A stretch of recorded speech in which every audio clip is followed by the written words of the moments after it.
lot of people, they see my page, they see my content for the first time, and they have no idea that I used to go OTR. I'm doing a lot of local contracts right now. I'm utilizing gig apps in my free time. Not only that, I'm also adding extra services as far as moving services and junk removal.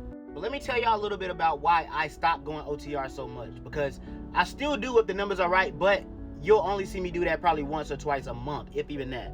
Number one, it was time. I'm an extremely calculated person. And when I began to break down the numbers of how far I was going distance-wise, how long it was taking me to get there and back, I realized like, damn, sometimes I'm doing 3 hours there, 3 hours back. That's 6 hours total. But I'm only getting back home with right at like $300. Don't get me wrong, that's some good money. A lot of people would not and will never make $300 in a day. But around that time, as I got one of my first contracts that was paying me $4 per box that I delivered, and I was delivering anywhere between like 50 to 150 boxes per day, and it took me about 6 hours every day to get it done. But now I'm making $350, $400, $500 in a day in that same amount of time. I'm like, damn, wait a second, hold on now. If I can make that same amount of money, but more in a shorter amount of time, if not the same, I may need to do something different. It's different for everybody. Your area may not be popping like my area. You may not have these companies, you may not have these contracts, you may not have these apps available, but I got out of my 9 to 5 to stop exchanging my time for money. Now, although it's hard to get around that, I figured out ways locally to minimize the time, but maximize the money.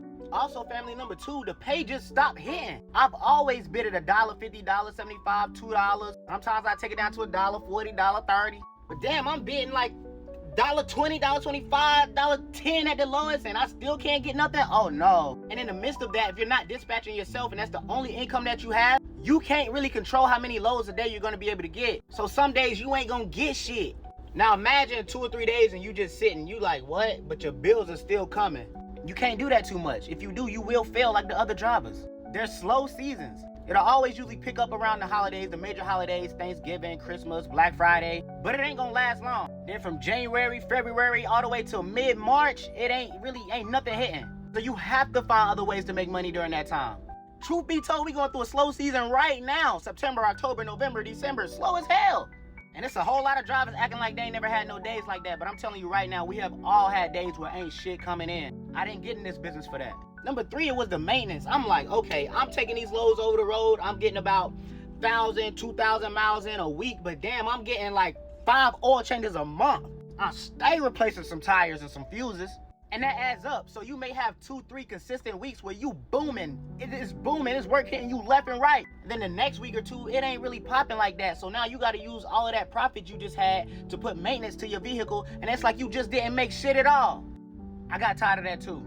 Number 4, the time away from family is insane because you now have to put yourself in position to drive this van. If you're not driving this van and you don't have another driver hired, then ain't no money getting made. You can't just leave your van sitting in the driveway for 3 or 4 days and you finally decide to get in and it's a bag of $500,000 sitting in the seat.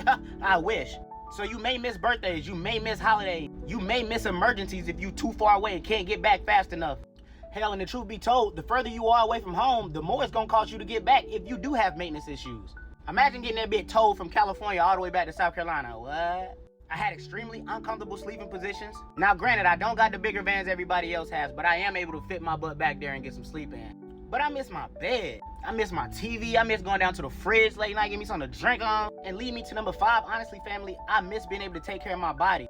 Over the road, you can get a jump rope. You can get out, pump a couple push-ups, keep some weights with you, etc. Get you a gym membership. Always check in to Planet Fitness or other gyms like that. But time is of the essence, and this all revolves around time. So between dropping a load off and getting the next load and getting it delivered, you ain't got too much time to eat right or go do the workouts like you need. I wasn't fooling with that too much. Started looking in the mirror and I couldn't really recognize myself. I'm having stomach issues, I'm having back pain, what? And even with me having an age MC, I just couldn't really see myself sitting at home or in my van trying to dispatch for me or other vans before I go run my van. Granted, that's an amazing way to go ahead and scale and build your business, but I would much rather get a driver and put them on a contract that I know for sure gonna make me $1,200, $1,500 a week. Because driver retention is stupid high. People think they wanna drive until they get out here and drove 2,000, 3,000 miles a week for less than $1,000. Now you like, wait a second. That's the reason why a lot of these big rig drivers wanna be now local in their cargo vans. Who really wanna drive 3,000 miles a week for $1,200, $1,500? Are you crazy? So truth be told, locally you could drive less miles and make a little bit more money, especially with these direct shippers and clients. I didn't really want to build a business that preys on drivers, to be honest with you. I wanted to build a business that could benefit drivers. ultimately, my goal before even stepping into this business was that I had the end in mind. And the end in mind was to create a business that I could one day eventually step away from and automate. I ain't trying to drive for the next 10, 20, 30 years like some of y'all are. I'm just not. So ultimately, once I figured out how to make the same money OTR locally, it was wraps. It was game over for me.